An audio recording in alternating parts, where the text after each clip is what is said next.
Ayan, oh, marami nag-bike.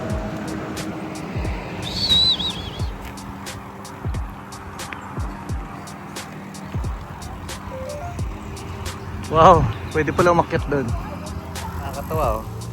Nakaani na ako ng mga lettuce oh. Nabuhay na manuhan na namin kainin ang lettuce natin na harvest. There's not apple.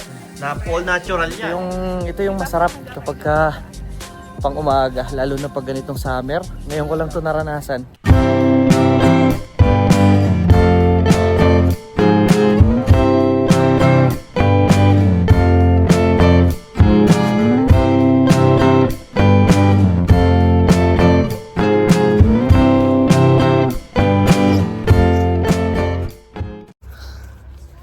Magro-road trip kami. Magbabike kami.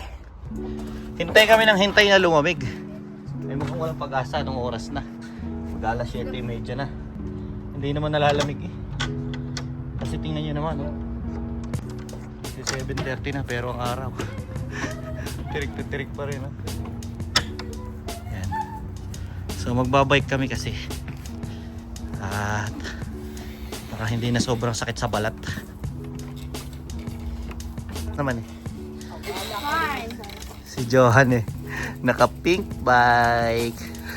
Wala eh. Kasi ayaw ko na ipagamit yung BMX at maliit na.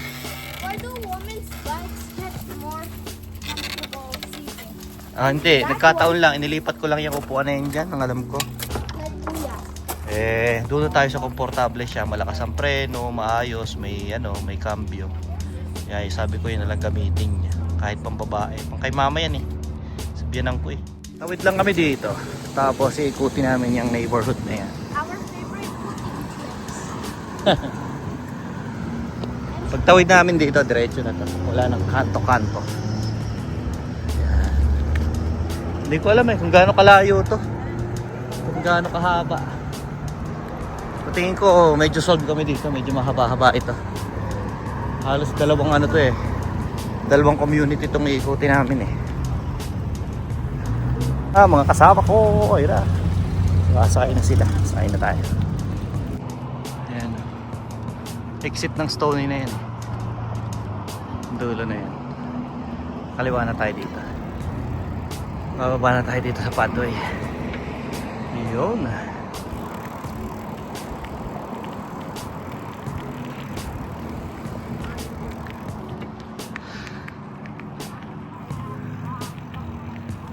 Bang Tanawin na naman oh. Wetlands. May mga nadadaanan dito oh. Mga pundohan ng tubig. Makikita nyo dyan mga ducks. Yan. Diyan nagsuswimming.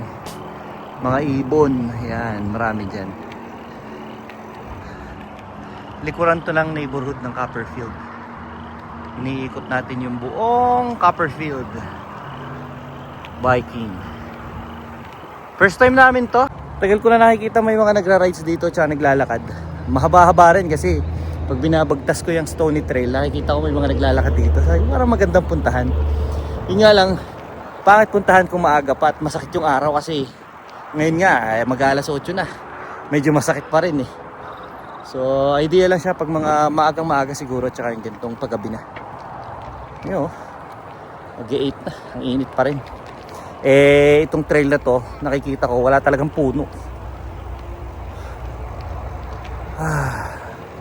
Matami. Walang puno. Lawad na lawad siya parang. At saka yung mga tubigan na ganyan. Ayan o. Mga marsh. Tubigan. Yun o. Yung construction pa dito kasi dulo to ng Copperfield eh. Tatayuan pa ng mga establishment siguro or bahay. So nakikita nyo yun? Parang tulay. Tatawid kami dyan eh. Ang pagkakaalam ko tatawiran namin yan.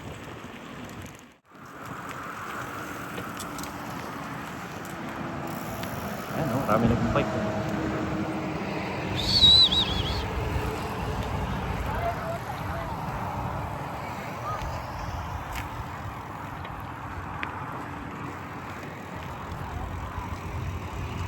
Wow, pwede pala umakyat doon.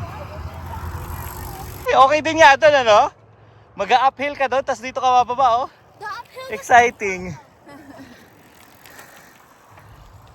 Si Kuya, ang bilis na. Sakto road bike ang ginamit ni Kuya. Ang ganda ng daan. Ang ganda ng pagka-asphalto. Talagang napakakinis. Swak na swak. Ayun, tatawid kami dun, oh. Parang tulay, oh. Wow. Yun, oh. Okay, isip muna tayo dito. Kasi ay may 2 daan dito. Yan. Copperstone pa kaliwa. Titingnan ko muna sa maps kung nasaan na tayo. Ayan, oh. Hindi ko alam kung kakaliwa tayo o kakanan. Mga bahay may balkonahe sila dito. Sa side na to, nakatingin dito sa sa wetlands. Na nakatatanaw nila highway. Stony Trail.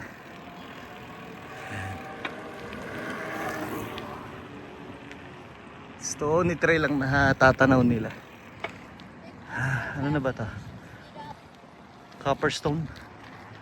Copperstone na tong area na to. Ha? Yung highway na nandito sa tabi natin yun na yun. Stony northbound. Yan, pa north yun. North south. Diba puro parang wala man lang puno. Kaya ako magbabay kami dito ng katanghalian tapat, matitihydrate kami dito. Pero nagsigurado din ako. Nagbaon ako ng mga tubig dito at saka candy. Just in case lang. Yeah. Yes. Our new haircut.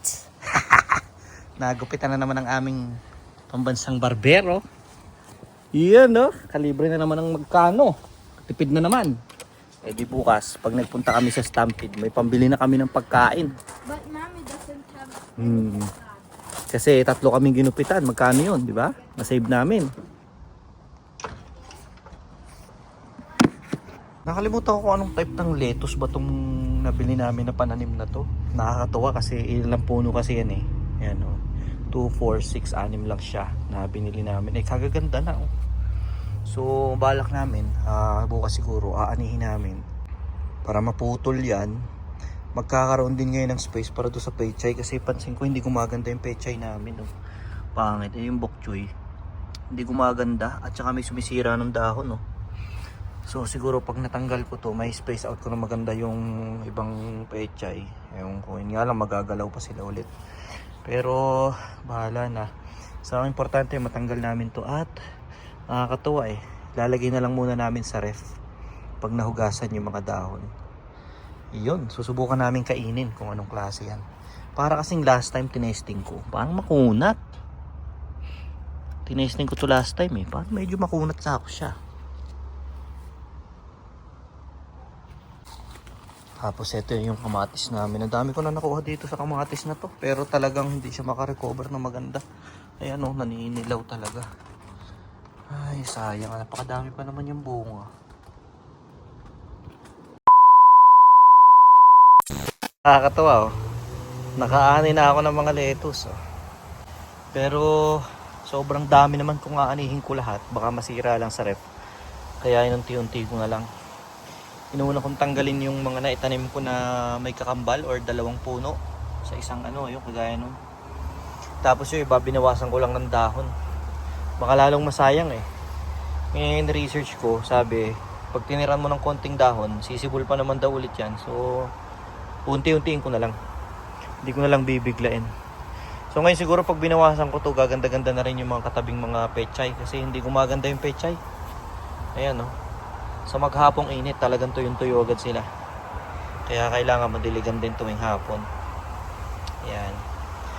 So, i-cultivate ko ulit yung lupa niyan para gumanda yung ano. Wala kasi akong compost na mailagay eh. Ay. At least, di ba? Nagbunga na ang aming itinanim. Nabuhay naman na namin kainin ang lettuce natin na harvest. They taste like apples. Walang kaano-ano yan. All natural yan. Walang kahalo-halo mga chemical yan kasi hindi ko nilagyan ng kahit na anong fertilizer yan. Yan o. Ito na o. Kinakain na nila. Kuha ka pa ang dahon nak. Magdahon kayo, magdahon. Kukuhanin ko yung ano natin, yung dressing na masarap. Yan guys, ang masarap na na discover na salad dressing. That's so fine. Sarap yan. This is a good. This Dressing is a and well marinade. balanced meal. The plants, grains, proteins, and more protein. Ano, ganito kami araw-araw. Lakad-lakad kami ng mga 6,000 steps every afternoon.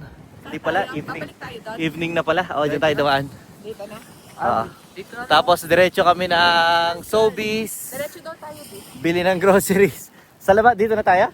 Big flowers on the way. There's a yellow one that's shaped like a lavender. So, pagkatapos na maglakad, diretso kami Sobeys. Bili ng mga pangluto, pangkain ng mga bata kapag ka nasa bahay, bakasyon kasi.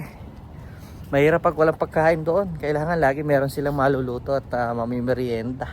Where do I put the skin? Tsaka pambaon-baon na din sa trabaho. Yan, ito yung masarap kapag ka pang umaga, lalo na pag ganitong summer. Ngayon ko lang to naranasan sa tagal namin dito. Mula nang dumating kami, ngayon ko lang naranasan na ganito. Yung umuwi ka ng maaga, kasi 3:30 ako nag-out sa trabaho. So at 4 PM nandito na ako sa bahay. Tapos pagdating ng mga 5, pasado alas 5, dadating na si Mami. Papahinga lang kami. Actually ngayon kumain na kami ng nakakain na kami ng dinner bago kami naglakad. Balik mo dito. So sakto. Baba yung kinain, di ba? Napakaganda. Balik mo dito. Yung Fit pa. At sabay-sabay matulog, maagang gumising. Tawa. oo nga. Appreciate ko talaga yung buhay ngayon. Eh, lalaglag. Daya nyo kwasaba, kayo lang ang kakain habang naglalakad. So ako din. Of Buksan ko course. tong popcorn. You're eating popcorn. We're eating orange. You should eat one. Buksan ko tong popcorn na binili namin sa Sobeys. Caramel popcorn. Yung dalawa kumakain ng Mandarin. kumakain ng orange. You mean 3? Oy, wala na. Wala na kayong iuwi. Kinain nyo na ng kinain. Baon ako yung bukas. 6 na lang. Isa. Ako din isa. Sabi ni Kuya, sa camping daw, Dapat bumili tayong fruit sa 2 ganito baunin natin. Tsaka banana. Easy to eat ba? Yun nga pala. Update. May camping na ba tayo? Walk in. Bebe, ano yan? Susubukan namin mag-walk-in. Tuluan. Walk-in na camping. Pero subok lang. Pag hindi kami umabot, okay lang. Uwi na lang kami. Day tour na lang. Na. Grabe. Grabe naman yun. Monkey now. And a Spider-Man suit inside your mouth. Ooh! Tulog Tara na. Bebe, tara. Kuya, ikaw naman magbitbit nun. Ako nang bahala dito. Ako nang bahala dito. Ikaw dun sa bag. Tuluan lang Let's go.